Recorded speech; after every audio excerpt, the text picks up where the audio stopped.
बिस्मिल्लाहिर्रहमानिर्रहीम। अस्सलाम वालेकुम। मैं हूँ मिशी और आप देख रहे हैं मिशीला कुचीना।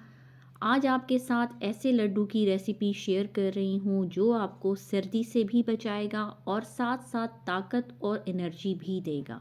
इस लड्डू की रेसिपी में जो इंग्रेडिएंट यूज़ होंगे उनकी आफादियत और फ़वाइद भी साथ साथ बताऊंगी, क्योंकि सर्दी शुरू होते ही सर्दी की वजह से जोड़ों, पट्ठों, कमर और जिस्म में दर्द शुरू हो जाते हैं। इसी वजह से कमज़ोरी और थकावट भी महसूस होती है और सुस्ती भी रहती है। आप ये लड्डू बनाकर 1 हफ्ते तक इस्तेमाल करें, सारे दर्द और सुस्ती ख़त्म हो जाएगी। छोटे हों या बड़े, सबके लिए ये लड्डू बहुत फ़ायदेमंद हैं। तो चलें बनाना स्टार्ट करते हैं। ताकत से भरपूर लड्डू बनाने के लिए मैं यहाँ पर गुड़ का इस्तेमाल कर रही हूँ।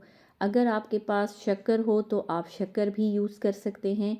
मेरे पास शक्कर नहीं थी, गुड़ मौजूद था, इसलिए मैं गुड़ का इस्तेमाल कर रही हूँ। गुड़ को बारीक करने के लिए मैं किचन हैमर का इस्तेमाल करूँगी। किचन हैमर से मैं इसे कूट लूँगी तो ये बिल्कुल बारीक छोटा छोटा हो जाएगा।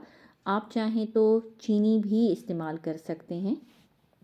अब यहाँ पर मेरे पास 20 ग्राम खसखस और 20 ग्राम ही कमरकस है। इन दोनों के फ़वाइद आपको बाद में बताऊंगी। इन्हें ग्राइंडर में डालकर पाउडर फॉर्म में ले आएं। साथ ही शामिल कर दें 8 से 10 अदद हरी इलायची। तीनों चीज़ों को ग्राइंड कर दिया है, अब इन्हें साइड पर रख दें। लड्डू बनाने के लिए एक पैन चूल्हे पर रखकर इसमें शामिल कर दिया 3 टेबलस्पून देसी घी। कोशिश करें कि देसी घी का इस्तेमाल करें। अगर आप नॉर्मल कुकिंग ऑयल का इस्तेमाल करेंगे तो इतना फ़ायदा नहीं देगा। देसी घी की रेसिपी मेरे चैनल पर मौजूद है, आप चाहें तो देख सकते हैं। अब इसमें शामिल कर दें 50 ग्राम के करीब गोंद। गोंद जोड़ों के दर्द, कमर के दर्द और पट्ठों के दर्द को दूर करता है। नज़ला ज़ुकाम में ये बहुत मुफीद होता है। हल्का सा इन्हें फ्राई कर लें। जब इनका कलर चेंज हो जाए, यानी ये वाइट कलर की हो जाए, तो छलनी में निकाल लें। जितना ऑयल होगा वो नीचे रह जाएगा। अब ये वही ऑयल है, इसमें मैं शामिल कर दूंगी फूल मखाने। फूल मखाने शुगर और कोलेस्ट्रॉल को कंट्रोल करता है, कैल्शियम और आयरन की कमी को दूर करता है, मोटापे को कम करता है मगर कमज़ोर नहीं करता, जिल्द को नरम व मुलायम करता है। ताकत के ख़जाने से भरपूर फूल मखाने को हल्का सा फ्राई करने के बाद अब इन्हें भी निकाल लें। अब उसी पैन में 3 टेबलस्पून देसी घी शामिल करके शामिल करूंगी 50 ग्राम काजू। काजू फालिज से बचाता है, दिल के अमराज से महफूज रखता है, वज़न में कमी करता है, बढ़ते हुए बच्चों के लिए बहुत मुफीद हैं। शेप के लिहाज से गुर्दों की तरह होते हैं, इसलिए गुर्दे के मरीज़ों के लिए ये बहुत अच्छे होते हैं और बीपी को भी नॉर्मल रखता है। 50 ग्राम ही अखरोट। अखरोट विटामिन से भरपूर हैं, खूबसूरती में इजाफा करता है, बढ़ती हुई उम्र के असरात को कम करता है, जोड़ों और हड्डियों के दर्द को ख़त्म करता है। इसकी शेप दिमाग की तरह होती है, इसलिए पढ़ाई करने वाले बच्चों के लिए ये बहुत मुफीद है। खून साफ़ करता है और इससे नींद भी काफ़ी अच्छी आती है। 50 ग्राम ही बादाम। बादाम दिल और दिमाग को ताकत देता है, मोटापा और सुस्ती को ख़त्म करता है और हमेशा जवान रखता है। 50 ग्राम ही मूंगफली। मूंगफली में कैल्शियम काफ़ी मिकदार में मौजूद होता है, दांतों, हड्डियों और गिरते हुए बालों के लिए ये बहुत मुफीद है, डिप्रेशन को दूर करता है। 50 ग्राम ही पिस्ता। पिस्ता नज़र और याददाश्त को तेज़ करता है और हाजमा भी दुरुस्त करता है। इन तमाम नट्स को एक साथ ही मैं फ्राई करूँगी। क्योंकि साइज़ के लिहाज से तमाम नट्स एक जैसे हैं। नट्स जब हल्के से फ्राई हो जाएं तो शामिल कर दें 50 ग्राम ही चार मगज़।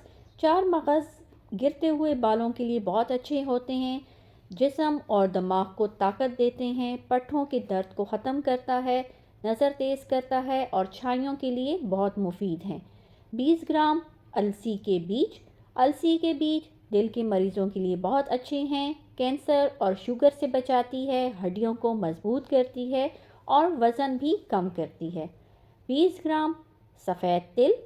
सफ़ेद तिल विटामिन से भरपूर होते हैं, याददाश्त को तेज़ करते हैं, गिरते हुए बाल और जल्दी सफ़ेद होने वाले बालों के लिए तिल का तेल बहुत मुफीद होता है।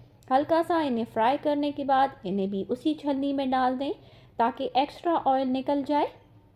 अब एक साफ़ पैन ले लें, इसमें शामिल कर दें 1 कप गुड़। अगर आप ज़्यादा मीठा खाना पसंद करते हैं तो आप ज़्यादा भी ले सकते हैं। और साथ ही शामिल कर दें आधा कप पानी। लो फ्लेम पर गुड़ को मेल्ट होने के लिए छोड़ दें। जब गुड़ मेल्ट हो जाए तो फ्लेम ऑफ कर दें। तमाम नट्स जिन्हें देसी घी में फ्राई किया था उन्हें ग्राइंड कर लिया है मैंने। अब एक बड़ी कढ़ाई चूल्हे पर रखकर इसमें शामिल कर दें 2 से 3 टेबल स्पून देसी घी और 1 कप सूजी। सूजी शुगर के मरीज़ों के लिए बहुत मुफीद है। वज़न को कम करने में सूजी अहम किरदार अदा करती है क्योंकि सूजी में फ़ाइबर काफ़ी मिकदार में होता है, इसलिए भूख कम लगती है। जिस्म में मौजूद रेड ब्लड सेल्स को बढ़ाती है और खून की कमी को दूर करती है। हल्का सा सूजी को फ्राई करने के बाद शामिल कर दें 20 ग्राम नारियल।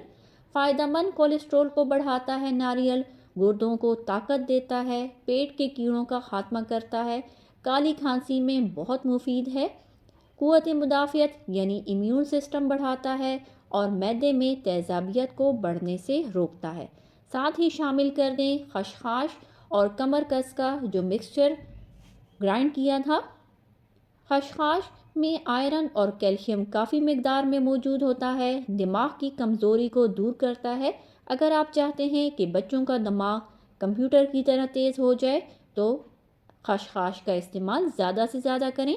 खसखस खाने से नींद भी अच्छी आती है और स्किन भी बहुत अच्छी हो जाती है।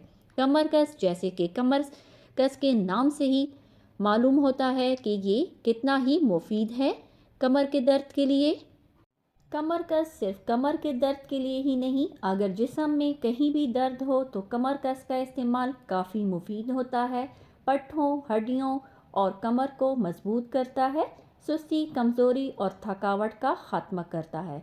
हल्का सा इन्हें भून लेने के बाद ग्राइंड किए हुए नट्स शामिल कर दें और साथ ही शामिल कर दें मेल्ट किया हुआ गुड़ और अच्छी तरह से मिक्स कर लें। जब गुड़ और नट्स अच्छी तरह से मिक्स हो जाएं तो शामिल कर दें आधा कप पानी और मज़ीद 2 से 3 मिनट भून लें। 3 मिनट भून लेने के बाद अब फ्लेम ऑफ कर दें। इनसे मैं अब लड्डू बना लूँगी। 3 मिनट के लिए ठंडा होने के लिए छोड़ दिया। अब ये इतने ठंडे हैं कि हाथ लगाने से मुझे जलन महसूस नहीं हो रही। अब मैं जल्दी जल्दी लड्डू बना लूँगी। अगर ये ज़्यादा ठंडे हो जाएं तो दोबारा गर्म करके लड्डू बना लें। इन लड्डू को आप 1 से 2 माह तक स्टोर कर सकते हैं। रेसिपी पसंद आई हो तो वीडियो को लाइक करके मेरे चैनल को सब्सक्राइब कर लें। अल्लाह हाफिज़।